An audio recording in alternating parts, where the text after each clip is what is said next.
Olá, gente. Hoje nós vamos falar de um fenômeno chamado de polialelia.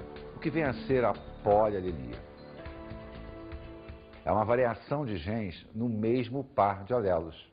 Ou seja, são chamados alelos múltiplos.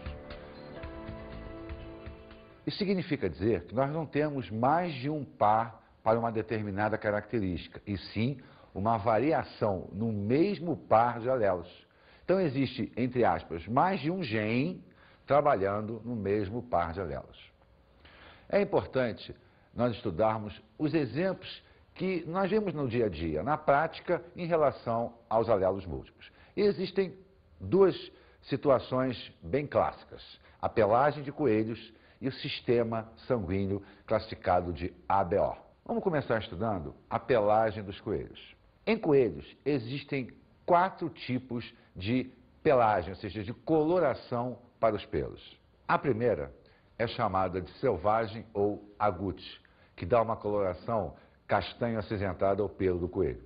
A segunda, denominada de chinchila, que dá uma coloração bem prateada ao pelo do coelho. A terceira característica é a chamada Himalaia. Ele é claro com as extremidades pretas. E a quarta é o coelho albino, aquele que é totalmente branquinho. Então essa variação de genes que ocorre no mesmo par de alelos acaba gerando 4 combinações de coloração para o pelo do coelho. Ou seja, eu tenho variações fenotípicas em cima da variação genotípica. Quer dizer, varia o gene, varia a apresentação desse gene. Bem, vamos dar uma olhadinha na relação que existe entre esses genes, o que nós chamamos de relação de dominância. Vamos olhar então a relação de dominância. O gene chamado de selvagem ou agute domina o gene chinchila, o gene Himalaia, o gene albino. Já o gene denominado de chinchila, mesmo ele sendo recessivo para o selvagem, ele exerce uma dominância no Himalaia, no albino. O gene Himalaia, somente no albino. Logo, o albino é recessivo para todos os outros 3. Consequentemente, a combinação deles vão gerar os 4 fenótipos do pelo do coelho. Vamos dar uma olhadinha nessa combinação como um todo. Vamos observar o quadro de demonstração genética. Olha só, eu tenho a nível genotípico, quer dizer, os genótipos. O gene selvagem em homozigose, em heterozigose para a chinchila, em heterozigose para Himalaia, em heterozigose para albino. Em qualquer uma dessas 4 situações, a pelagem do coelho vai ser denominada de selvagem. No caso do chinchila, em homozigose, os 2 iguais, em heterozigose para o Himalaia, em heterozigose para o albino. Em qualquer uma das 3 situações, a pelagem do coelho recebe a denominação de chinchila. No caso do Himalaia, em homozigose ou em heterozigose para o albino. Nesse caso, o pelo é Himalaia. E a última condição totalmente recessiva, que é o Czinho, ele é chamado de albino. Então, nós temos 4 fenótipos, mas uma variação de genótipos muito mais intensa, o que normalmente se vê naquela relação de dominância completa, quer dizer, um gene dominante ou um gene recessivo. Isso é uma característica da alelia. Vamos ver um exemplo, assim, um problema de genética. Olha só, numa determinada população, o cruzamento entre macho e fêmeas gerou 78 coelhos do tipo Himalaia, 82 coelhos do tipo albino. A pergunta é: qual é o padrão genotípico, quais são os genótipos do macho e da fêmea? Bem, vamos observar o seguinte: para que o animal seja albino, ele obrigatoriamente tem que ser homozigoto recessivo. Logo, o albino tem os 2 Czinhos recessivos. Se ele tem os 2 Czinhos recessivos, ele recebeu um de cada pai. Então, um veio da fêmea, outro veio do macho. Como eu tenho 2 características, o Himalaia e albino, e se nós observarmos a proporcionalidade dos descendentes, está gerando em torno de 50%, isso significa dizer que um dos animais é homozigoto recessivo, no caso, para albino. Cede um gameta para o filho, outro gameta para o outro filho. O outro, automaticamente tem que estar em quê? Em heterozigose. Logo, se eu tenho Himalaias e albinos, automaticamente um dos outros animais é Himalaia. Então vejamos, o Himalaia vai gerar 2 gametas, o gene para o Himalaia, o gene para o albino. O animal albino só gera um gameta. Com isso, ó, gene do Himalaia, gene do albino, o animal vai ser Himalaia. Gene do albino, o animal vai ser o albino. Logo, a geração parental de macho e fêmea, um deles será Himalaia, o outro será albino. Além da pelagem de coelhos, uma outra situação de polialelia é o chamado sistema ABO, que é o sistema de classificação dos grupamentos sanguíneos. No início do século, a transfusão de sangue não era uma coisa muito corriqueira, mas quando ela acontecia, muitas pessoas sofriam aglutinação do sangue, formação de coágulos que provocava a obstrução do sangue, consequentemente morte da pessoa. Um grupo de pesquisadores liderados por Karl Landstein descobriu que existiam proteínas envolvidas nesta situação. Grupos de proteínas a nível das hemácias, grupos de proteína a nível plasmático. As proteínas eritrocitárias, quer dizer, aquelas que existem na membrana da hemácia, foram denominadas de aglutinogênio.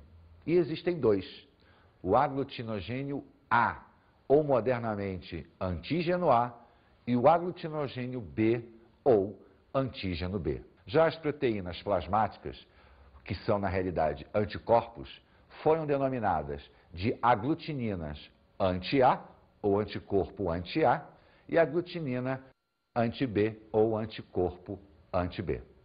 A relação delas é que permite ou não o processo de transfusão sanguínea.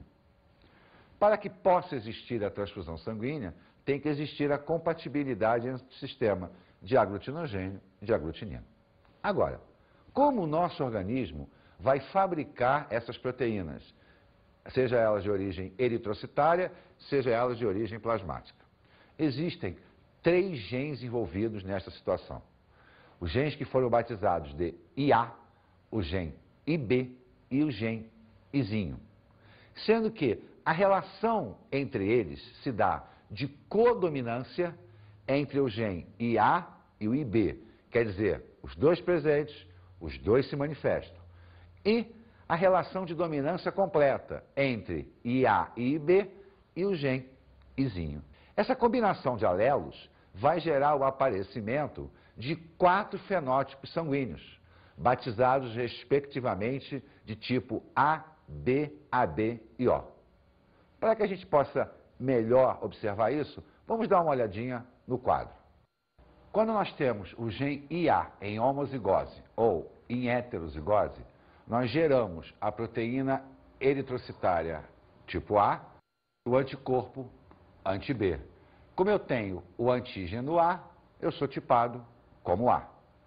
Se eu tiver o gene IB em homozigose ou em heterozigose, eu vou gerar o antígeno B, quer dizer, a proteína eritrocitária, e o anticorpo anti-A, e sou tipado como B.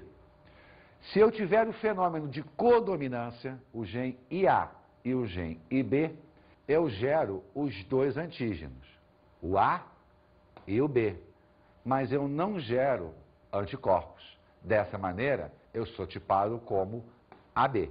Agora, se eu for o homozigoto recessivo, Izinho, eu não gero antígeno, mas em compensação gero os 2 anticorpos, o anti-A e o anti-B, e sou tipado como O. Na realidade, o sistema originalmente ele era chamado de sistema AB0, justamente para indicar a ausência do antígeno. Porém, modernamente, denomina-se de sistema ABO. Bem, essa combinação de antígenos e anticorpos é que vai permitir, efetivamente, o processo de transfusão sanguínea. Então, a possibilidade de transfusão sanguínea, ela surge da compatibilidade entre o antígeno e o anticorpo. Vamos observar aqui uma coisa. Se eu sou tipo A, nós já vimos que eu gero o antígeno A e o anticorpo anti-B. Então, se eu sou tipo A, eu posso receber sangue do meu próprio e do O. E posso doar para A e para B. Se eu sou tipo B, quer dizer, possuo o antígeno B e o anticorpo anti-A, eu posso receber do B e do O. E posso doar para o B e para a B. Se eu sou tipo AB, quer dizer, possuo os dois antígenos, eu recebo de A, de B, de AB e de O, mas só sou capaz de doar para AB. Em compensação, se eu for tipo O, eu recebo somente de O, mas sou capaz de dar para A, B, AB e O. Por que essa diferença? Justamente por causa da compatibilidade antígeno-anticorpo. Vamos dar uma olhadinha em alguns exemplos. Vamos observar uma situação onde o doador, quer dizer, aquele que vai possuir o antígeno, e o receptor, o anticorpo. Vamos agora observar o depoimento de uma pessoa que lida dia a dia com esse tipo de problema de transfusão sanguínea. Vamos ver. Quando o paciente recebe um sangue incompatível ao seu, ocorre uma reação chamada de reação hemolítica do sistema BO. Essa reação ela é muito rara, porém ela é muito severa, podendo o paciente ir a óbito em poucos minutos. Recebendo somente 30 ml de sangue pode levar o paciente a óbito. Essa reação ela é considerada 90% erro humano, ou uma pessoa errou, fez a tipagem da bolsa errada, ou foi instalada uma bolsa trocada no paciente. O que causa principalmente é um comprometimento renal, porque quando a pessoa recebe um sangue incompatível ao seu, as hemácias dela vão quebrar as hemácias incompatíveis que ela está recebendo. Vai gerar uma toxina que não é eliminada pelo rim e uma das principais reações é o comprometimento renal. Na hora que o paciente recebe o sangue, os principais sintomas que ele começa a sentir, que caracteriza a reação, é uma sensação de angústia, um sufocamento, dor torácica, abdominal, o paciente fica com a face vermelha, ele tem uma queda na pressão arterial, dificuldade respiratória e uma perda de sangue na urina. Ela é mais visível se o paciente está com uma sondinha vesical, mas se o paciente não tiver sem a sonda e puder observar a urina, já existe essa perda de hemácia na urina, ela fica bem vermelha. E podendo evoluir para o choque, que vai levar o paciente a óbito. Os principais cuidados para evitar esse tipo de reação é a checagem e o controle no banco de sangue da tipagem da bolsa e em quem vai instalar a bolsa para ver se está instalando no paciente certo. Quando o paciente está fazendo a reação, parar a transfusão imediatamente, manter o acesso do paciente com um soro fisiológico e chamar o médico plantonista que vai fazer o atendimento. Vai prescrever um diurético para ele perder rapidamente isso na urina, senão vai poder levar o paciente a óbito rapidamente. Viram? Os problemas que ocorrem a partir da incompatibilidade de transfusão de sangue, ou seja, quando se dá um sangue de maneira errônea para uma pessoa. Bem, vamos observar aqui o porquê que acontece. Vamos olhar o nosso primeiro exemplo. Olha só, o doador tipo O, o receptor tipo AB. Se o doador é tipo O, a primeira coisa que eu tenho que pensar, qual é o antígeno do doador? Se ele é tipo O, ele não possui antígeno. É a característica da pessoa que é O, é não possuir antígeno. Bem, o receptor é o AB. Então vamos olhar o quê? O anticorpo dele. Ora, o anticorpo do receptor também não existe, porque como o AB possui os dois antígenos, ele não pode fabricar anticorpos. Caso contrário, ele iria destruir as suas próprias hemácias. Então eu não tenho o antígeno, eu não tenho o anticorpo. Não vai haver jamais incompatibilidade. Então essa transfusão, ela passa a ser compatível. Agora, vamos olhar o nosso segundo exemplo usando as mesmas pessoas, apenas invertendo a ordem. Agora, o meu doador é do tipo AB, o meu receptor é do tipo O. Doador, o que importa é o antígeno. E o antígeno do doador é o A e é o B. No receptor, o que importa é o anticorpo. O anticorpo do receptor é o anti-A, é o anti-B. Ora, eu tenho no doador os dois antígenos, eu tenho no receptor os dois anticorpos. Consequentemente, vai haver uma reação antígeno-anticorpo. Essas hemácias irão aglutinar, elas irão se juntar. Essa transfusão, então, passa a ser incompatível. Então, repara que bastou que nós invertêssemos a ordem da ação para que uma transfusão que era compatível se tornasse incompatível. E é justamente, no nosso primeiro exemplo, pelo AB não possuir anticorpos, que ele é denominado de receptor universal, haja visto ele não ter a capacidade de se defender de nenhum sangue que penetre no seu organismo. Por outro lado, o O é denominado de doador universal justamente por não possuir antígenos. Se ele não possui antígenos, ele é incapaz de gerar uma resposta imunológica. Acontece que mesmo após o advento da identificação do sistema ABO, alguns acidentes continuavam a acontecer. E as pesquisas também. Ao injetar hemácias na corrente sanguínea de uma espécie de macaco chamado de macaca rhesus, houve a produção de anticorpos. Isso chamou a atenção de Landster, porque ele imaginou o seguinte: se ao injetar uma hemácia eu estou gerando a resposta imunológica, é porque deve existir alguma proteína que estimula a produção de anticorpos. E essa proteína, então, em homenagem à macaca rhesus, que é a espécie, foi denominada de proteína RH. As pessoas que possuem a proteína são batizadas de RH positivo. As pessoas que não possuem a proteína são batizadas de RH negativa. Então, positivo e negativo é apenas para indicar a presença ou a ausência de uma proteína também eritrocitária, uma proteína também presente nas hemácias. Vamos ver agora a formação do genótipo e do fenótipo. Vamos observar. Se eu tenho o gene Rzão em homozigose ou o gene Dzão em homozigose, eu vou formar a proteína. Consequentemente, vou ser batizado de RH positivo. Se eu tenho o gene Dzão e o Dzinho, quer dizer, a heterozigose para D ou a heterozigose para o RH, eu tenho a formação da proteína, sou RH positivo. Porém, se eu for homozigoto recessivo, tanto para D quanto para R, eu não formo a proteína, logo serei batizado de RH negativo. Então, a produção de proteína deve-se à presença do gene dominante. Não importa que se use a nomenclatura D ou a nomenclatura R. A ausência da proteína se deve ao fato de sermos recessivos. Então vamos olhar agora, com detalhes, o que significa a eritroblastose fetal ou doença hemolítica do recém-nascido.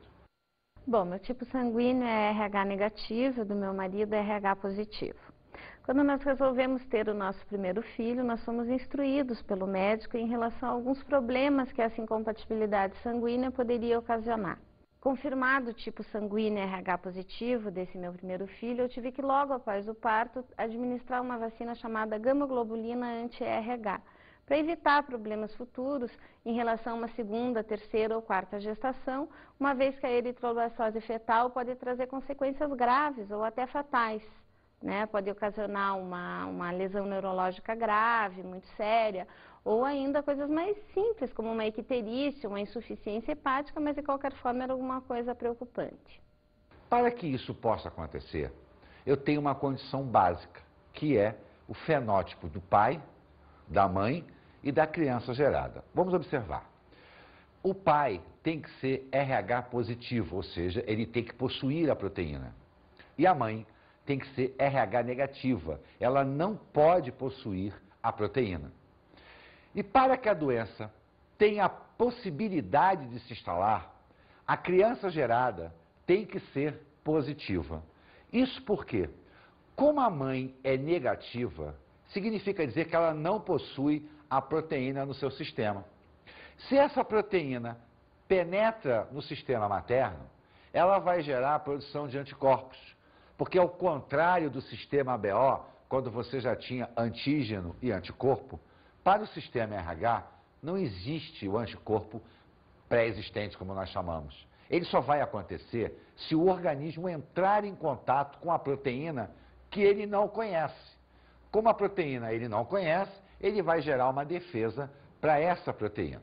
Então, a condição obrigatória para que a doença possa existir é o pai ser positivo, a mãe ser negativa e o filho ser positivo. Bem, e o que vem a ser essa doença? Como é que a mãe vai gerar anticorpos? Por ocasião de uma primeira gestação, uma mulher que nunca tem entrado em contato com o sangue possuidor da proteína RH, vai ter este contato a partir do nascimento da primeira criança, se ela for positiva. Isso porque a circulação materno-fetal, ela é separada. Por ocasião do parto, quando a placenta descola do útero, várias hemácias caem na circulação sanguínea materna. Só que as hemácias do feto possuem a proteína. O sistema imunológico da mãe vai identificar esta proteína e vai gerar anticorpos. Vai fabricar os anticorpos anti-RH. Só que a criança já nasceu, sem problema nenhum. Numa segunda gestação, esses anticorpos passam pela barreira placentária. Na realidade, a mãe cede anticorpos para o feto para protegê-lo. Esses anticorpos, então, entram na circulação sanguínea fetal e, se esta criança for RH positiva, eles vão encontrar a proteína e vão destruí-la. Só que essa proteína encontra-se aonde? Nas hemácias. Ao destruir as hemácias, eles começam a provocar um problema, porque a estrutura da criança começa a ficar sem a célula transportadora dos gases respiratórios, sem a célula que transporta o oxigênio. O sistema, então, da criança tenta compensar isso, colocando na circulação sanguínea uma célula ainda imatura, uma célula sem a capacidade de transportar o oxigênio, que se chama eritoblasto. Por isso a doença se chama eritroblastose fetal. É o excesso de eritoblastos na corrente sanguínea do feto, provocado pela destruição das hemácias através dos anticorpos anti-RH. É óbvio que o fato da mãe ser negativa, o pai ser positivo e a criança também ser positiva, não gera a obrigatoriedade da ocorrência da doença. Vários fatores podem impedir que a mãe se torne sensível, ou seja, que a mãe gere anticorpos. Porém, uma gestação com essa natureza, uma mãe negativa e o marido positivo, deve sempre ter o acompanhamento médico. Bem, o sistema RH foi, juntamente com o sistema ABO, a revolução para os processos de transfusão sanguínea. Mas existe um outro sistema, o chamado sistema MN, onde a importância para a transfusão não existe. Ele era muito utilizado durante os processos de identificação de paternidade, hoje abolido através da técnica do DNA. O sistema MN é um sistema também codominante, quer dizer, os genes presentes, os genes se manifestam. Existem dois genes, o gene M, o gene N. Para que uma pessoa seja chamada de M, ela tem que ter os dois genes M.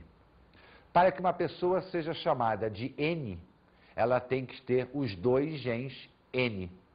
E para que a pessoa seja chamada de sistema MN, ela tem que ter o gene M e o gene N.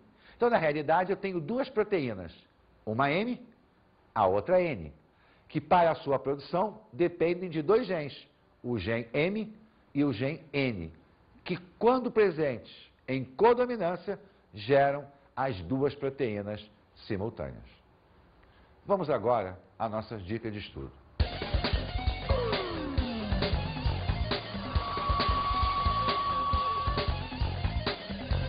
Eu diria, estudem com detalhe o sistema ABO. Observem a produção de antígenos de anticorpo. Observem a formação do genótipo e do fenótipo. Mas não trabalhe com ele isoladamente. Olhe em conjunto com o sistema RH. São duas coisas distintas, mas que trabalham simultaneamente. Olhem com atenção a eritroblastose fetal ou doença hemolítica do recém-nascido. Porque, além do estudo da genética, ela é muito importante para o nosso dia a dia.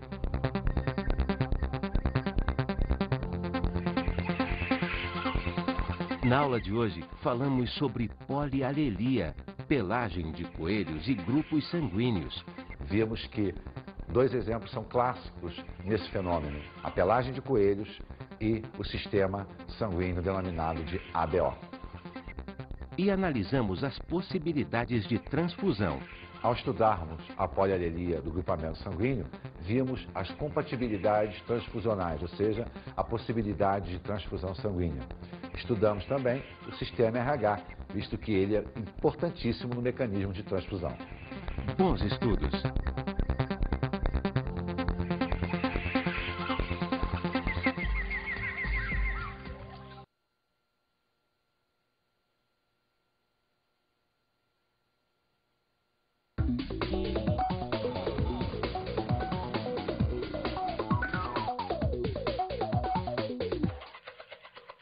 Eu diria, para um ênfase muito grande no sistema ABO e sistema RH. Por quê? Porque além de ser uma situação bem interessante, que o aluno gosta, ele mostra interesse porque está muito ligado ao dia a dia. Ele escutou falar, ele tem um problema na família. Então, o estudo do sistema ABO, sistema RH, os mecanismos da eritroblastose fetal, eu acredito que seja um dos assuntos mais fascinantes da genética e aquele que o aluno efetivamente mostra o interesse, porque está mais próximo do seu dia a dia. Eu daria um ênfase muito grande.